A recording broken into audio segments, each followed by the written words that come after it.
Hey everyone, it's Dr. Barton. I'm just going to be going over some stuff that we talked about in class. This is just a kind of reference video for the class. If you need just a little bit of what was some copyright stuff, I'm not going to deep dive into anything really, but I am going to focus the first half of it on some stuff that we touched on but didn't get to dive into too much in class. And then the last half of these slides is just kind of a review of what we talked about before. So some new stuff, some review, nothing, again, super in-depth like we did in classes, just kind of a little reference, study guide, reminders, things like that. So let's hop into it. So when we were talking about contracts and setting things up, broadly speaking, you're going to be giving the publisher the copyright to whatever they're publishing for you, and they're going to split that revenue from that with you 50-50, or you as in whoever wrote the song. If it's a team of people, that 50% gets split amongst the team.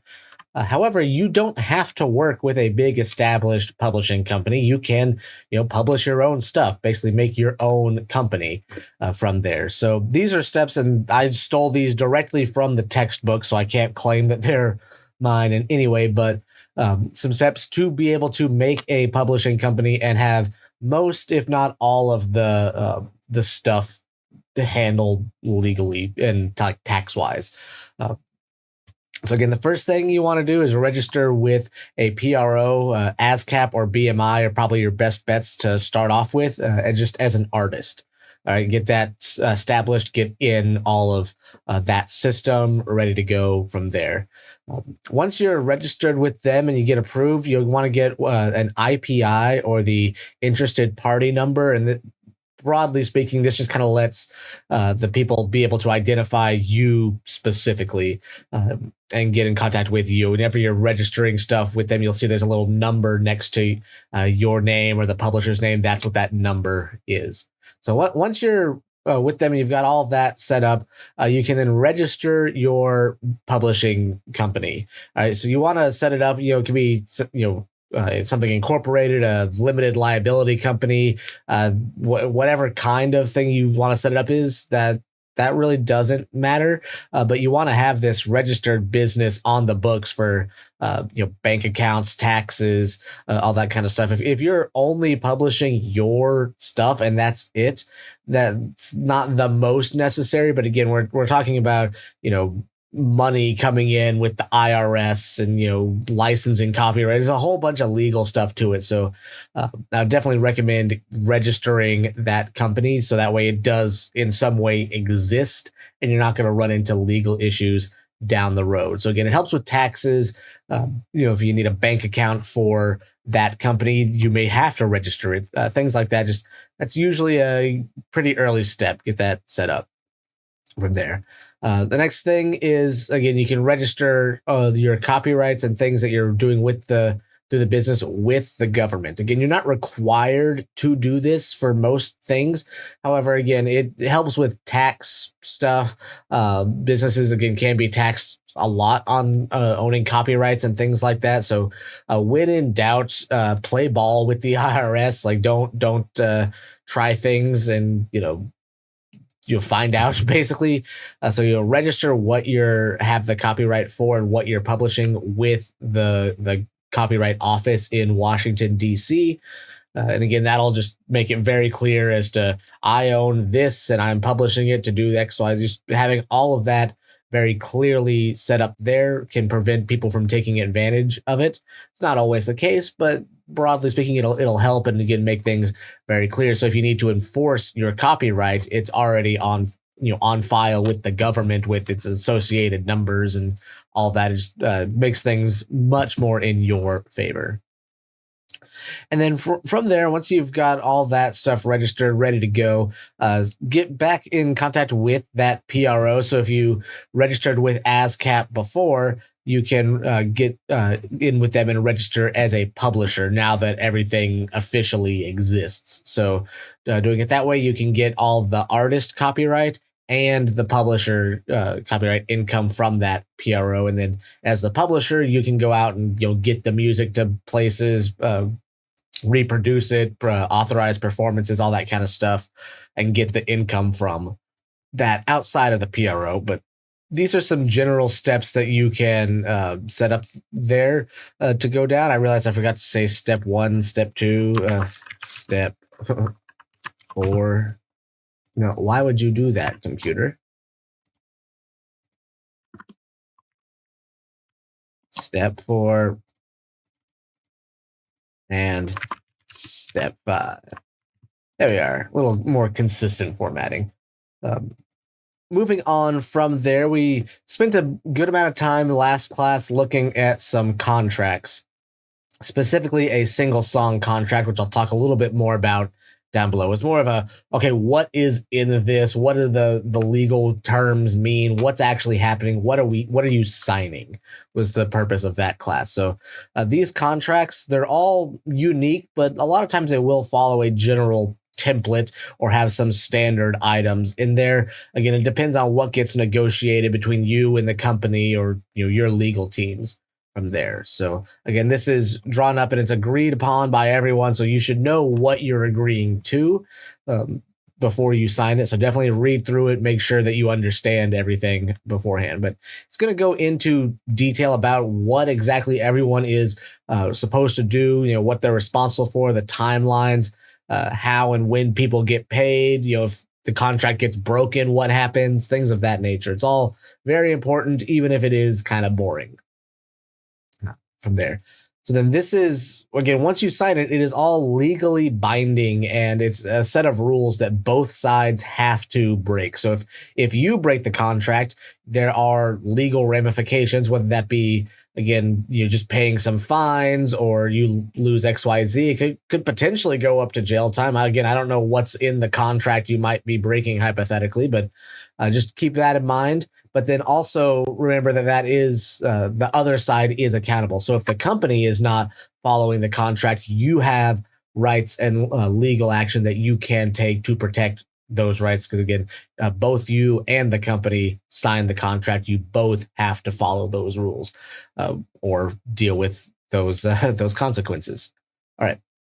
The single song contract is where most people will at least get started with working with publishers. This is way more common for newer, non-established artists, and it's what it says in the name. It's a contract for a single song.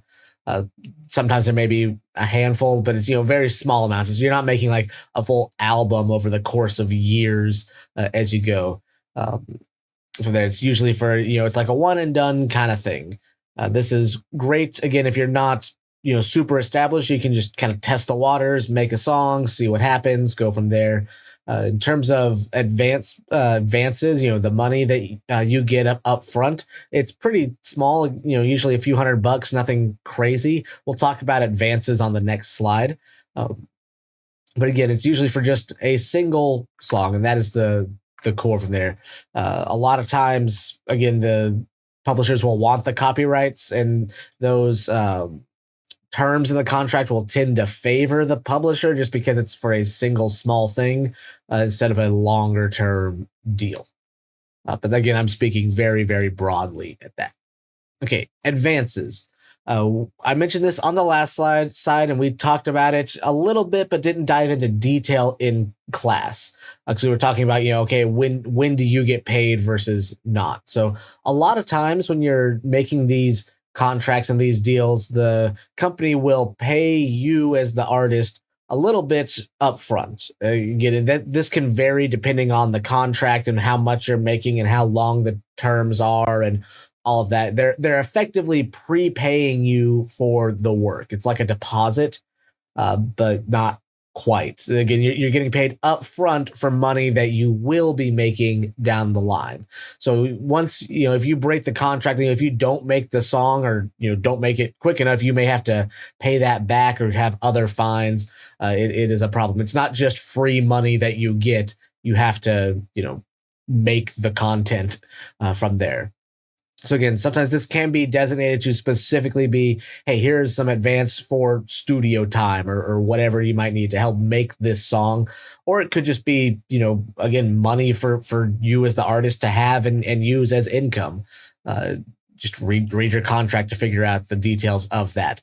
But one thing to know is that you then, let's say you get an advance of $500, just to make the math easy, you're not going to get paid again from the publisher until the income that you would get passes that $500.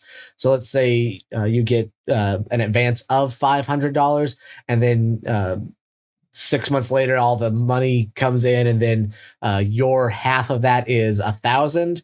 Well, you've already got paid that 500 to start with, so the publishing company is going to recoup that 500 they already gave you, and then you just get the 500 that's left. So again, it's not just free money; it's basically like an interest-free loan on money that you're gonna be making in the future. So again, they'll prepay you for that, and then whatever money comes in, once that's kind of reimbursed, then you start making that money. All right. The terms of the contract. Again, this is like we talked about in the previous contracts with the managers. How long does the contract last? That's kind of the core of it. When does the money move? I like to throw that in there because you can say it's like, okay, well, you get paid XYZ, but when do you get paid that? How long after the end of the contract are things still valid? From there. So one thing that we'll talk about on the next slides is the copyrights and when they can move around. Because again, for most cases, you are giving the publisher the copyrights to whatever they are publishing for you. Sometimes that stays with the publisher forever, and the publishers really like that because then they can keep making money on stuff for forever. But sometimes, and it's becoming more and more common, that copyright can go back to the original songwriter after so long, and with under certain rules. So when does that happen from there, and how long do you have to make the songs in general? Again, anytime the word term comes up with these contracts, it's related to time from there. So the phrase reversion of copyright just means that the copyright goes back to whoever previously had it. Most of the time, publishers will have all, or at the very least, the majority of the copyright for whatever they're publishing. That's, again, very traditional. That's becoming less of a thing, but again, it just depends on who you're publishing with and what you're publishing and what you can negotiate in the contract deals. But it is becoming more common to have that copyright revert back to whoever previously owned it after some amount of time. That could be 10 years after the song came out. It could be 5. It could be, I don't know, could be whatever. Doesn't that part can vary, but at some point it will go back to the original writer, and then the writer could collect all of that copyright. They're also responsible for the licensing, so again, the publisher will not be doing that anymore. It's all back with the writer. One thing I would definitely recommend is that whenever you are negotiating these contracts and you're talking about that, a reversion of copyright, is to ask for unconditional reversion. You may not get it, but really all that means is that no matter what, you get all of the rights back when the conditions are met. I would say when the conditions are met. When the time comes up, you get all of the copyright back. Sometimes you don't get everything. Maybe it's only 50%, or in certain areas, or to do certain things, and the publisher still keeps something. Having that unconditional reversion means you get everything back at the end of that time period. Again, you may not get it. You may only get a part of that, but that's what you should aim for and be trying to get. Again, you could potentially back down in the negotiations and settle on some middle ground, but the goal as the artist is to have that unconditional reversion. As the publisher, you don't want it to happen at all, but sometimes it happens. All right. There are other conditions for that copyright being reverted back to the writer. The most common that I've seen is that basically the song just isn't making money. So you could have to say, like, hey, if the song doesn't bring in X amount of income in so many years, the copyright goes back, and that's the end of the contract from there. And that's again what I've usually found is that we're not making money on this. Why are we doing that? So a little bit more on that reversion, I do just want to mention is that even if you've got the copyright back, you still may need to pay the publisher some of the copyright. Again, most of the time, the money is calculated, 3 to 6 months after the fact. So let's say you get your copyright back on January 1st of that year, just to make life easy. Well, the money that you would get paid on July 30 or whatever halfway through the year is, that's when it would still, 6 months later after that period happens, then that's all yours. But there's a little bit of transitioning, like the all that to say is the copyright transition happens basically immediately. The money that's coming in a little bit after that is still from when the publisher owned the copyright. That's the core of that. So even though you have the copyright, the money coming in may still be from when the publisher still had it. So that's their money. If you're getting it all directly, you'll have to pay them, or it may still go to the publisher and you're still splitting it that 50-50 percentage from there. And again, that partial reversion, again, is just some of the rights come back to you, some of them stay with the publisher. The specifics of that are going to vary depending on what the contract and what's going on from there. Okay. The last new-ish topic that we touched on in class but didn't dive into is copyright stuff and AI. And this is very new, very nebulous. There's not laws that have been put into place at the time of recording this in September of 2025. They're in process and things are happening, but there just hasn't been anything that's been like hard codified, at least that I've been made aware of in the last however long this has been going on. Since AI started blowing up and becoming a major buzzword, it has become more commonplace to be used, and there are a few general concerns and things to be aware of with copyright. So let's say someone uses copyright to generate a song. Who owns that copyright? Is it you? Let's say you are the one who used the AI to generate it. Do you own the copyright? Does the bot? Does the people who made the bot? Does the whatever material the bot was trained on? Does whoever owns that own the copyright? What it ultimately turns into is no one owns the copyright. It is not something that can be copyrighted. That's the current status of all of this. And the reason for that is that there has to be some level of human creativity and input into what is being created. Like the human, a human has to be involved and have creative input for anything to be copyrighted. If that is not the case, the thing cannot be copyrighted. All right. So again, the law, it's still being sorted out by Congress and the like. But right now, no one owns those copyrights. A human has to involve it. And I do just want to illustrate that with something that my example, I realize, does have copyrighted characters, but we're going to, just for the sake of the demonstration, go hop through that and just we'll pretend we got permission to use all these characters. But let's say you put into an AI bot, make a picture of a sunset, and that's all the prompt you give it.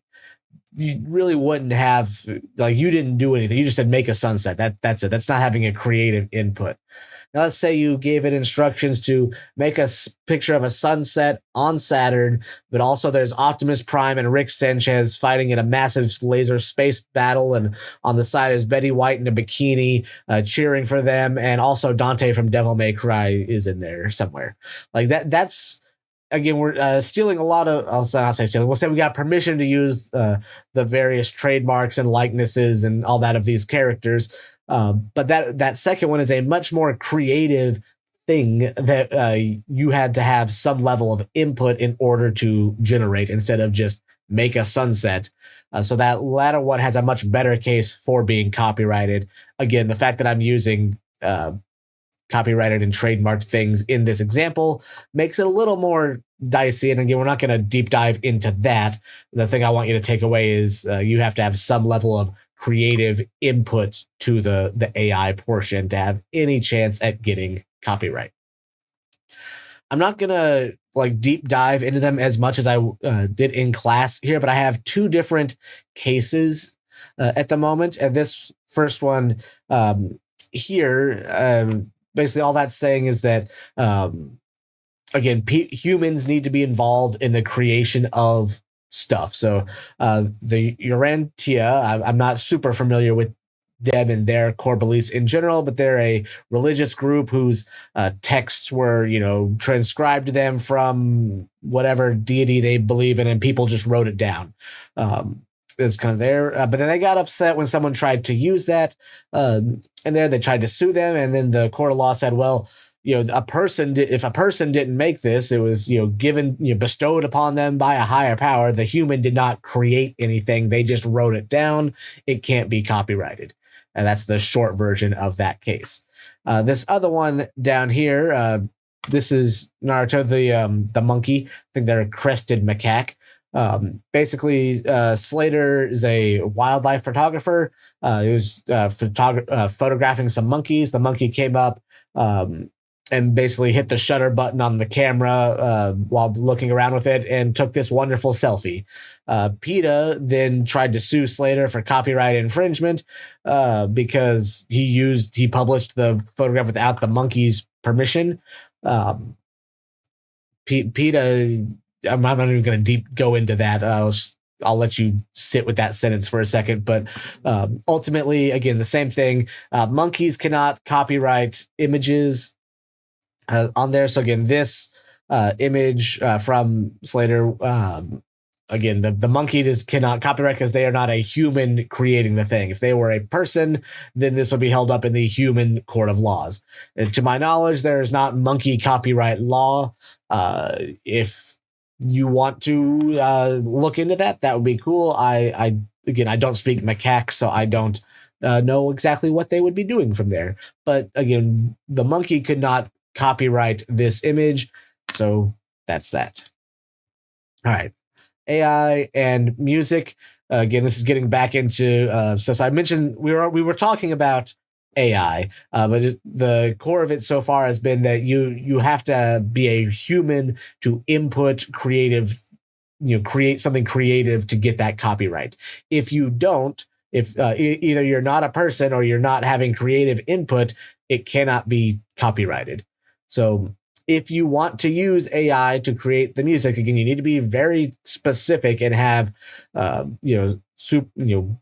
some kind of creative control. You don't just say make a beat and there you go. It has to, have some kind of creative input. You basically, if there's ever a question, you have to make that case of why you had that creative input and why you specifically need get this copyright and not anyone else just using the bot. I do want to talk a little bit about AI models and how they get trained, because this is a whole other level of confusion and headaches that are still getting sorted out in the law. So let's say you've got a generative AI bot. You have to train it to make the things, but you have to train it with certain elements. So how do you get that? Do you properly, is all the stuff properly licensed or not?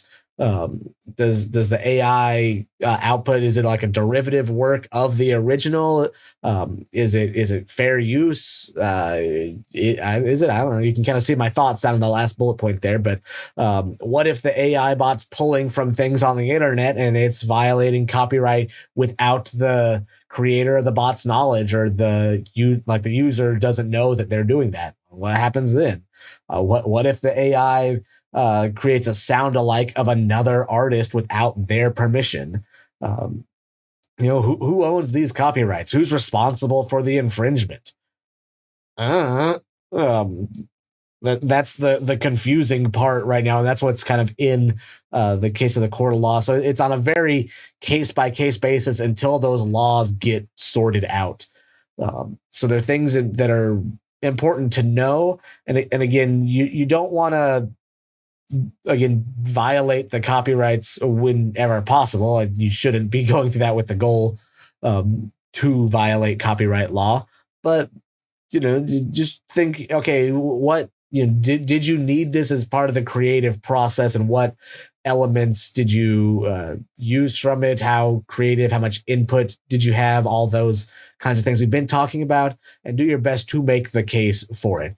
The copyright law offices may not grant you copyright depending on the use, and that's just kind of how it works. You could potentially take them to court over that and have fun doing that, but that is something within your rights. I'm not going to deep dive into it because it is all brand new and I am not a lawyer. This is not legal advice, blah, blah, blah, blah. And that is the part of copyright law that confuses me the most is what I'll say, because it's so nebulous and undefined as of yet. Okay, this last section is, again, just a real quick review of all the stuff we've talked about so far here. And I'm just going to briefly go through it. Copyright law, that's U.S. Title 17. If you ever hear about that, I've got the whole PDF. It's like 500 pages in the course Canvas page. If you really want to check it out, I'm not going to say an interesting read, but it's useful to know stuff. But really, it just assures that creators of original works, creative works, own those materials. And if you want to use that material, you do need the proper license, which is effectively just the permission to do so. And most of the time, you'll probably have to pay some money to do that. That's just how it works. Not always, but sometimes. How do you get copyright? You have to make the thing. It has to be, again, an original creative work. I'm assuming you're a human watching this when you make the thing. So you have to be a person. Make the thing and prove that you made it. Those are kind of the two big things. It used to be, okay, you made a song, we recorded the song, you have the CD of it. Nowadays, if you've got the original, like the file from the DAW, that could suffice. But basically, you just have to prove that you made this original thing. You do not need to register it with the Copyright Office and the U.S. government, but I highly recommend doing so. It's just, broadly speaking, a good idea. It helps ensure your rights. And again, it's on file with the government. So if there's any legal stuff that happens, if it's already on file, it's much harder to argue that you don't have that copyright. That does cost some money, though. So, it may not be for everyone in every situation, but it's worth doing if you can. There's an urban legend that you can mail yourself something and then keep it sealed up. And then, if someone else happens to violate your copyright, well, then they broke the law because you have this thing, it's sealed in this envelope. How did they get it without going through your mail? That is not true. That is an urban legend. If anyone tells you that, they have either been misinformed or a complete idiot.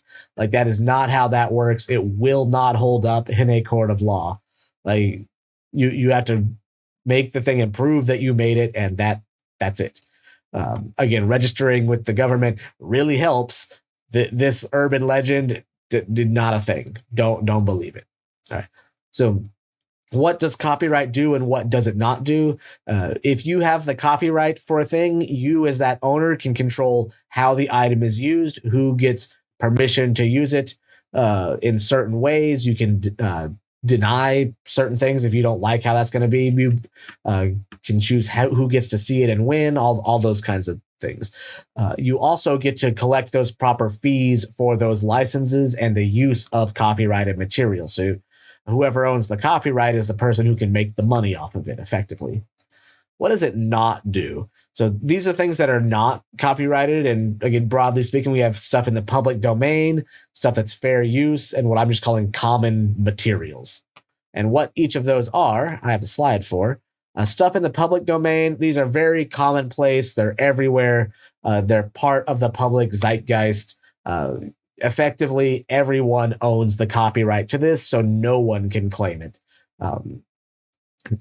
So there's tons of rules about what is and isn't public domain that I'm not deep diving into here. We talked about that in class, but the short version is 70 years after the creator dies, something can become public domain. You can also just make it public domain to begin with. And then again, anyone can use it without having to pay license fees. Fair use lets you use copyrighted stuff without a license, or I guess it would technically be a fair use license, but you don't have to pay money to use it. That's the core. And now there are rules for that. You can't just say it's fair use. You have to actually have, meet certain criteria. Broadly speaking, for educational or not for profit uses can be considered for fair use. Using very short amounts of things and very, small elements can be fair use. Again, you don't want to take the core of something and, just use it without doing anything to it. But you could do little snippets, things like that. That's usually okay. And then things have to be properly transformed and made unique from the original. Like if you just put up, this is an example from one of the videos we watched in class, but let's just say you put up a copy of Star Wars Episode 3 online. That's a big problem because people will go to you to check it out instead of going to the proper place to check it out. But let's just say you wanted to use that little snippet of Obi-Wan Kenobi saying, hello there.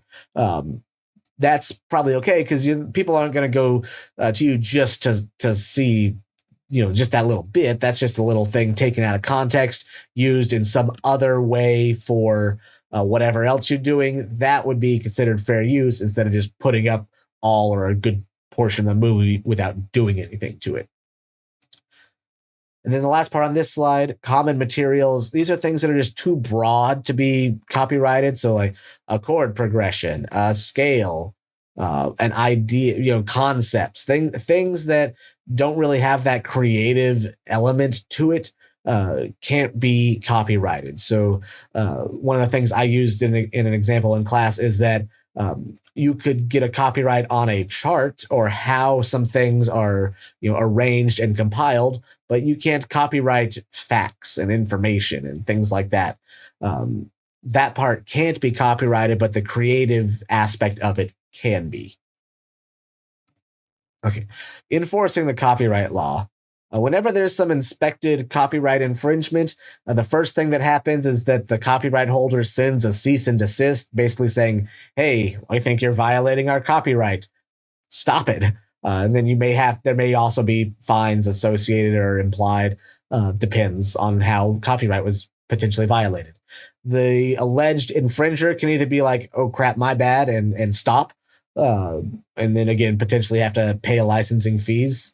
But if not, then it can go to court, and basically both sides have to argue why or why not the copyright infringement happened. And then once the court decides that's cool, then there's usually a bunch of fees that are involved. Let's say that you were found guilty of infringing copyright. You'd have to pay back all of the money you made off of that infringement. Legal fees, usually, other items, damages. It can really add up and be hundreds of thousands of dollars fairly easily if it was a malicious infringement of copyright, which is much more expensive than just getting the license in the first place. So always try to get that license. Again, it'll save you in the long run. And then again, I mentioned it before, but it's a very common thing to do that if you lose the court case, then they may make you pay for the winner's legal fees as part of that. That's not fun to do. So just don't infringe copyright intentionally. All right. Again, you should always reach out to the owner and figure out how to license the item. Again, just because they gave you permission, doesn't mean you can do whatever you want with it. You don't own that copyright. So if you got permission to use a song for a movie in a certain context, you can't then just go completely change up how you're using it and put it in a bajillion different places. And let's say, for example, you got you're going to use one song in a movie. You have to use it in that movie how you got permission to use it. You can't put it in another movie down the line without getting that new permission. So again, you have to get the license and then follow that license correctly. All right, publishers, working with publishers. The whole point of a publisher is to get the stuff out in front of people. Again, physical music releases are less common than they used to be, but think about it like a book. The publisher is the one making the book and getting it into stores so people can buy it and read it. Same kind of idea with music. When they do that, they collect fees and money from the people using that music and getting that, and then they split those royalty fees with you as the writer 50-50. And again, if you're a group of people, that 50% gets split up amongst those people. So they collect the fees, split it up. Usually the publisher owns the copyright, and that's how they're able to do this, since they can make whatever additions and re-releases and promotions, all that kind of stuff. They own the copyright, and that's how they're able to do all of this stuff. At some point in the future, that copyright can go back to the original writer, but that has to be stipulated in the contract in advance beforehand. And then again, some publishers will prepay advances on future revenue to the artist. Again, that just depends on what you're doing. It may be a lot, it may not. I don't know. Depends on how fancy you are and how good at negotiating and how established of an artist you can be and how much content you're creating. It's a nice thing to have, but then let's say you get paid X amount of money, that's not free money. Once the income that you have from the publishing deal is going to repay that, and then you get paid whatever after that happens. Becoming a publisher, this is what we started with there. You can publish your own music if you want. You're basically making a business. And again, you still have to do all the things. You would then be responsible to do all the things that a large scale publisher would also be doing. And again, that was all at the beginning of the slide, so I'm not going to deep dive into it. And then my short summary of using AI in music is, it's still very new. It's very nebulous. There has to be some amount of human creative input in order to get the copyright. And that's kind of the important key takeaway. Outside of that, I am not an expert in AI log, and I'm not a lawyer or anything like that. So I would love to have some updates on my end to, make it a little more official, and this is what it says in the law, and we follow these rules, and there you go. But right now it's still very, very nebulous. Depends on what's being generated, how it's being used, how it was trained, what permissions were given. It's a nightmare, and I don't like dealing with it more than I have to. So that's all I've got for right now. That's the end of my slides. As always, if you have questions, shoot me a message, stop by my office hours. More than happy to clarify as much as I can. Again, this went on for a little longer than I actually thought, but hopefully this is a nice review for the class. So that's all I've got. See you next time.